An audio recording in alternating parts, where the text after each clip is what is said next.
მე მგონია რომ მათ არ ეყოფათ არც გამბედაობა, არც კომპეტენცია, არც ლეგიტიმაცია რეალური დებატებისთვის.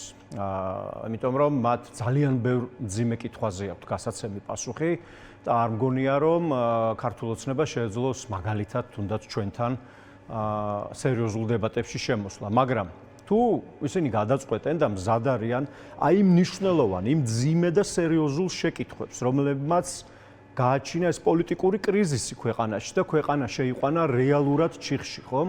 ამაზე რაიმე სახის დებატი შემოვიდნენ. ჩვენ აქ ვართ, let's go. ანუ, მაგრამ იცით, აი ეს სერიოზული საკითხებია, რომელსაც მათ უნდა უპასუხონ. მათ უნდა უპასუხონ, რატომ არ დასჯილან ის ადამიანები, რომლებიც ადამიანებს სასიკვდილოდ სცემდნენ ქუჩაში. რატომ ყავს ქვეყანას აბრუნებენ უკან თურმე უწყებებში, მაგალითად მაგნიცკის სიაში შეყვანილი კადრების შესახებ არაერთი ინფორმაცია მოусმენია ჩვენს მაყურებელს და ნოდარ მელაძეს აქვს ახლა გამოშვების ანონსში, მაგალითად ერთ-ერთი მირზა კეზევაძე როგორ აღმოჩნდა უკან ოღონდ სუში. ანუ ჩვენ არსად არ მივდივართ დაახლოებით ასეთია მათი პოზიცია. ამიტომ ძალიან მძიმე კითხვებია, რომელზეც მათ ამა თუ იმ ფორმით მოუწევთ პასუხს. რა კითხვებია, ლევან? ეს კითხვები არის, მაგალითად, როგორ აღმოჩნდა, რომ 12 წლის განმავლობაში თურმე ქართული ოცნების ტოპ ლიდერები ძარცვავდნენ ამ ქვეყანას. რანაირად ეხლა აღმოაჩინეს ვის ჯერა მაგის? თვითონაც ხომ არ ჯერათ ამის, რომ ეხლა აღმოაჩინეს კორუფცია. რატომ არის ის, რომ ქვეყანას ყავს პოლიტპატიმრები? რატომ შეიყვანეს ქვეყანა ჩიხში? თქვენ აი იზოლაცია ახსენეთ, ხომ? და საქართველოს გახადეს რაღაც კეთროვანი, რომელთანაც სერიოზულ საქმეს არავინ აღარ ეჭეს, იმიტომ რომ მის ხელისუფლებაში არიან ადამიანები, რომლებიც არის ყველაზე ანტიამერიკული და ანტიევროპული მთავრობა, რომელიც კი საქართველოს ყოლია, ხო? რატომ არის მაგალითად, რომ ყველაფერი ამის ფონზე ისინი ეკონომიკურ ზრდაზე ლაპარაკობენ და რაღაც ციფრებს ისურიან აქეთ-იქით, ხო?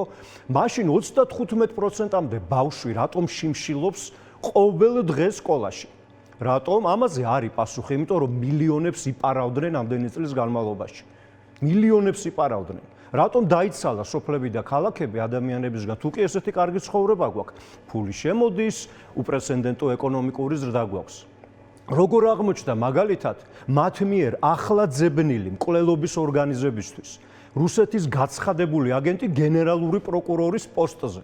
აი ეს არის სერიოზული საკითხი, რომელსაც მთელი სახელმწიფო გადაეფარა, მთელი სახელმწიფო შეცვალეს ეროვნული ბანკის კანონმდებლობა, რომ დაეცვა და თურმე აღმოჩნდა, რომ ის, რასაც ჩვენ ლაპარაკობდით, მანამდე არის სიმართლე, რომ ეს ადამიანი და მისი მსგავსი სავარაუდოდ კიდევ ძალიან ბევრია ქართულ ოცნებაში. რა თქმა უნდა, ის მარტო არ იქნებოდა, როცა ამერიკის სახაზინო დეპარტამენტისგან ჩვენ ნახეთ ოფიციალურად გამოცხადება, რომ ეს კაცი კონკრეტულად ვიზეც ახლა თქვენ საუბრობთ, ფარცხალაძე FSB-ს ოფიციალურ აგენტად დასახელდა, რომ იქვე იყო ნათქვამი სახაზინო დეპარტამენტის მიერ, რომ მას რომელსაც აქვს გავლენა საქართველოს პოლიტიკურ და საზოგადოებრივ ცხოვრებაზე, ანუ ერთ კაცს ხო ვერ ექნება გავლენა, ანუ მთელი ქსელი უნდა იყოს. ეხლა რომ ვიღაცეებს იჭერენ რეალურად ვითომ კორუფციისთვის, თორე რეალურად ეს არის ძალაუფლებისთვის, გადანაწილებისთვის ბრძოლა და რაღაც ახალი იმიჯი უნდათ მიიწებონ, რომ აი ვითომ უნდა გაასუფთავონ სახელმწიფო მმართველობა.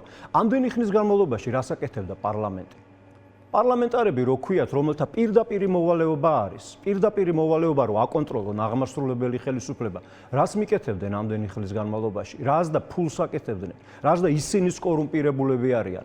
დუმდნენ, ისინის დამნაშავეები არიან. მთელი სისტემა ეფარებოდა რუსების აგენტებს, ხო?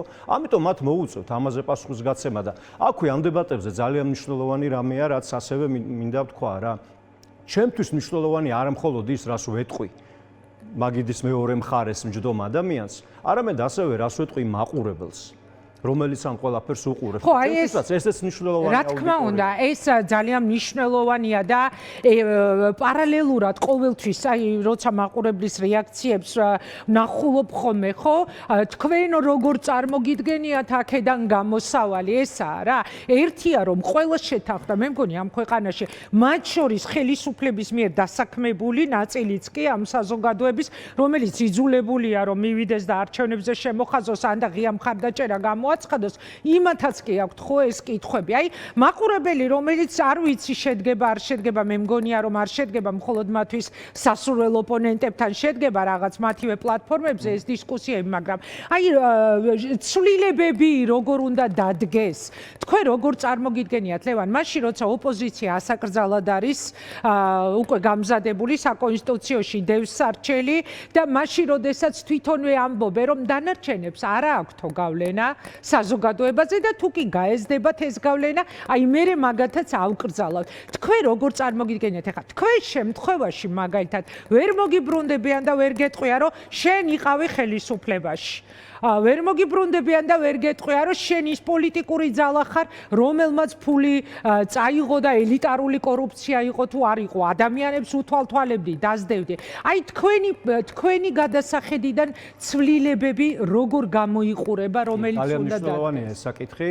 ხო, რა თქმა უნდა, ერთი არის მათ რისი გაკეთება უნდათ და რისი გამკეთებლები არიან, მაგრამ ჩვენ ბუნებრივია მაგათ დღის წესრიგს არ უნდა გავყვეთ და უნდა ვაკეთოთ ის, რისიც გვჯერა რომ არის სწორი. ეხლა თქვენ ძალიან სწორად ახსენეთ ამ ცვლილებებზე, ხო? ანუ ერთი არის ის, რაზეც ჩემი აზრით დიდი კონსენსუსია ქვეყანაში, რომ ოცნება უნდა წავიდეს. ეს იციან ასევე იმ ადამიანებმა, რომლებიც შესაძლოა დღეს საჯარო სამსახურში მუშაობენ, დასაქმებულები არიან სხვა, იმიტომ რომ გასაგებია სახელმწიფო სექტორი იმათ ოცნების ფულს ხوار იღებს ის ხალხი, ბიუჯეტია, რომელიც ყველას გვეკუთვნის. ძალიან კი უნდა ოცნებას უჯიბეს ჩაიდოს სულ ყველაფერი, მაგრამ რეალურად ის არის სახელმწიფოს ფული, რომელიც ამ ხალხის დოვლათისგან იქნება, ხო? ბევრი ადამიანია ამ ქვეყანაში, რომელსაც უსწრო ოცნება წავიდეს და იცის რატომ უნდა წავიდეს. მაგრამ სხვადასხვა საკითხებთან ერთად, როგორიც არის საერთაშორისო მხარდაჭერის შენარჩუნება და გაზრდა დემოკრატიისთვის და ამ ქვეყანაში ცვლილებებზე და სხვა და სხვა არის ორი უმნიშვნელოვანესი საკითხი, რომელსაც ჩემი აზრით უნდა გაეცეს პასუხი. ერთი არის ის, რომ საზოგადოებამ ხალხმა მთლიანობაში უნდა დაინახოს და უნდა ირწმუნოს, რომ ცვლილებები ამ ქვეყანაში უნდა ძალიან ბევრ სერიოზულ პროფესიონალ და პატრიოტ საქართველოს მოქალაქეს და რომ ასეთი ადამიანები არიან ბევრნი და მათ უნდათ ეს ცვლილებები. და მეორე რაც ასევე მნიშვნელოვანი არის ის, რომ საზოგადოებამ უნდა დაინახოს არა მხოლოდ ის თუ რატომ უნდა წავიდეს ოცნება, ან თუნდაც ვინ უნდა მოვიდეს ვისმაგირად, არამედ რა უნდა შეიცვალოს ამ ქვეყანაში ძალიან სწრაფად და ყველასათვის, არა მხოლოდ ვიწრო წრეებისთვის. აი სწორედ ამიტომ 8 თებერვალს ჩვენ თავისუფლების მოედანი და საზოგადოებრივი ასამბლეა ვიწვევთ დიდ სამოქალაქო ფორუმს საქართველოს გულისთვის ასე ერქმება, სადაც შევიკრიბებით ჩვენ საზოგადოების წარმომადგენლები და ზუსტად ამაზე ვიმსჯელებთ, როგორც აქამდეც გაგვიკეთებია ისტორიულად, ხო? დამოუკიდებლობის მოპოვების წინა პერიოდში, დამოუკიდებლობის აღდგენის წინა პერიოდში, ყოველთვის ვიკრიბებოდით და მსჯელობდით, როგორი უნდა იყოს მომავლის საქართველო და ამაზე ვაპირებ ზუსტად ეს მხოლოდ თქვენი პარტია და საზოგადოება თუ სხვა პარტიებთან ერთად? ორგანიზატორები ვართ თავისუფლების მოედანი და საზოგადოებრივი ასამბლეა, ვიწვევთ თანამოქალაქეებს, რომ მონაწილეობა მიიღონ, იმიტომ რომ უმნიშვნელოვანესი მგონია, რომ ჯერ ერთი ასეთი თავყრილობა გაიმართოს და მეორე საზოგადოებამ დაინახოს ის თუ რას შეცვლის ეს ხალხი. ხო, ეხლა ის რაც ხდება ამ ქვეყანაში, მგონია რომ ადამიანი უბრალოდ არ არის, ვისაც არ აქვს რეაქცია. შეუძლებელია წინა გამოშვებაში ვამბობდი, რომ სულ რომ ხმა არ მომეღო არაფერზე და რეაქცია არ მქონია და არაფერზე გაუბრაზებულიყავით, ხო, ტროტუარზე დგომის გამო დაჭერილი ამ ქვეყნის, ამ საზოგადოების საუკეთესო წარმომადგენლებს თუ კი ვნახავდი დაჭერილებს, შეიძლება მაგ დღეს გავსულიყავი ქუჩაში თქო, ხო? მაგაშიც გეთანხმებით, რომ საზოგადოება არის შეთანხმებული, რომ ოცნება უნდა წავიდეს. ამაზე ორი აზრი არ არის, მაგრამ თვითონ რამდენად აქვთ მათ მზაობა, თუნდაც წამოვიდნენ შემხვედრ ნაბიჯებზე, რაც გულისხმობ, ხო? ან ამხობ ხელისუფლებას, ან აიძულებ, რომ დანიშნოს ეს ვადამდელი არჩევნები.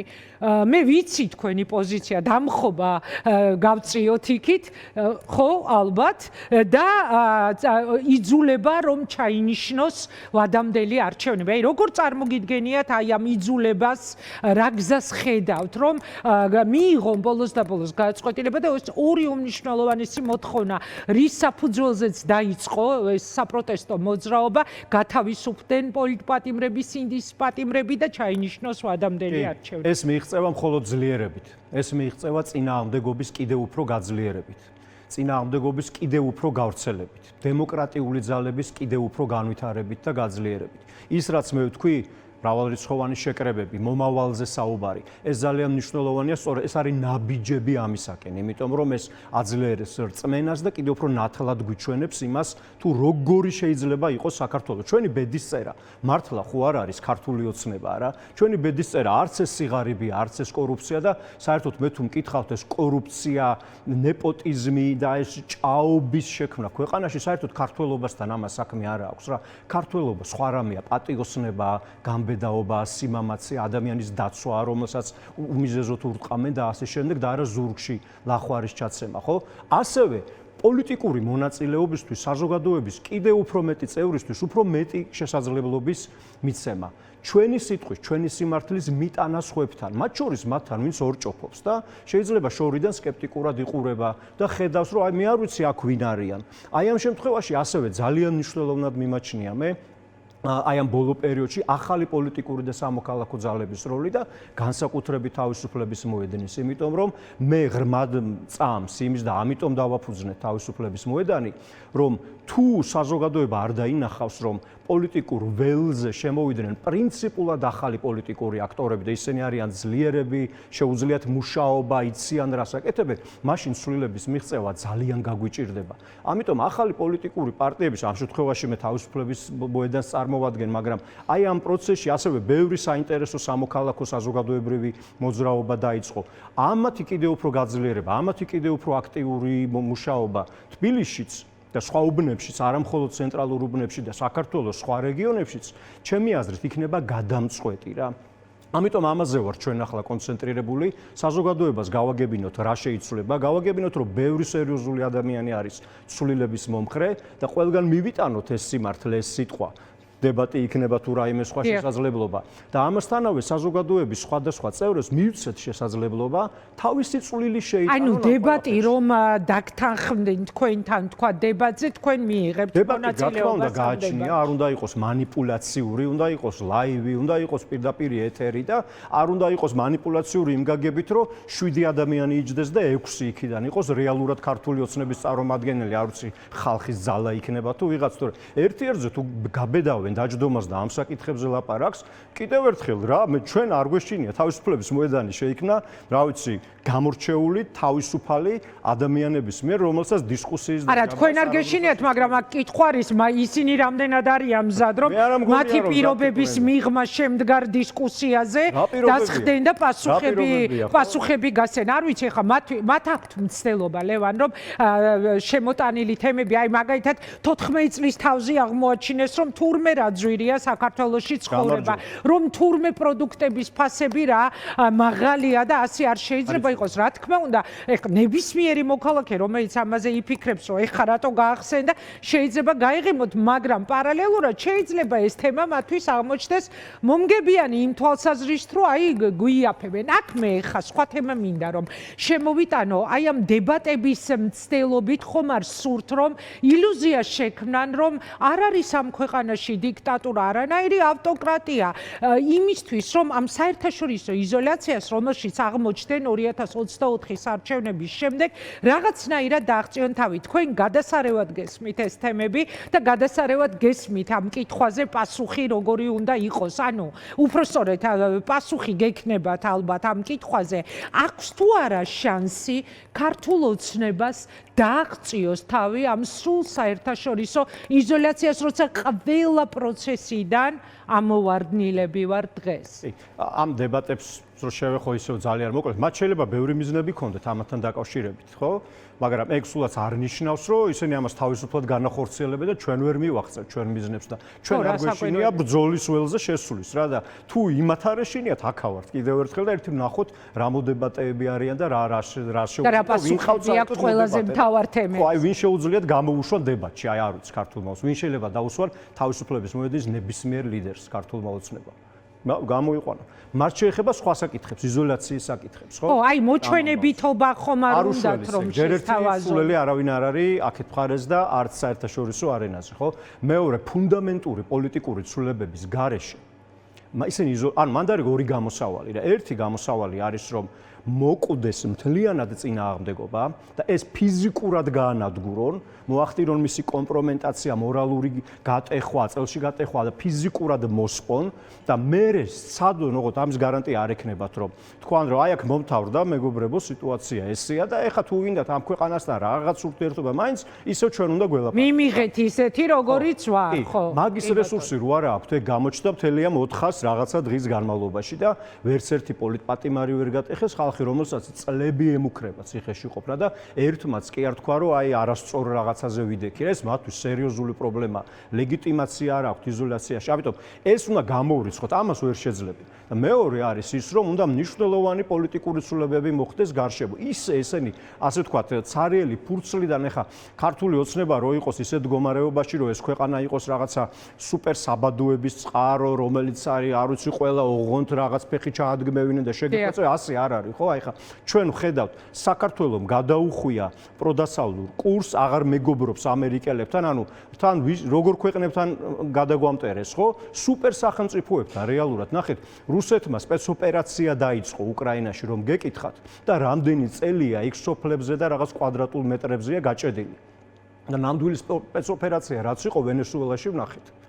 ხომ? და აი ესეც სახელმწიფოს დაგვაპირისპირა ამ ქვეყანამ და ეხა ბუნებრივია რომ ხო და ამიტომ არ აქვთ მათ რესურსი იმისა რომ აი უბრალოდ ესე მიიღონ რა ყველა. აი რა შემთხვევაში შეიძლება წარმოვიდგინოთ რომ მათ ვინმე დაელაპარაკოს ისევ ჩვენი პარტნიორების პოზიციიდან გამომდინარე, განცხადებებიდან გამომდინარე, რომელიც არაერთხელ გვინახავს ევროპიდან თუ ამერიკის შეერთებული შტატებიდან, ანუ თეორიულად მათ რომ ვინმე რომ დაელაპარაკოს რა უნდა გააკეთოს? აი ეს ან უნდა მოხდეს ის რომ ჩვენ ყველა გაგვანადგურონ ყველა ტელევიზიები, საზოგადოება, აქცია, პოლიტიკური პარტიები, პოლიტიკოსები, იმიტომ რომ ახლა რაღაც აკრძალო ადამიანი რაღაცას ხმასა მოიღებს, დაწერს, რაღაც გააკეთებს, მაინც ხო?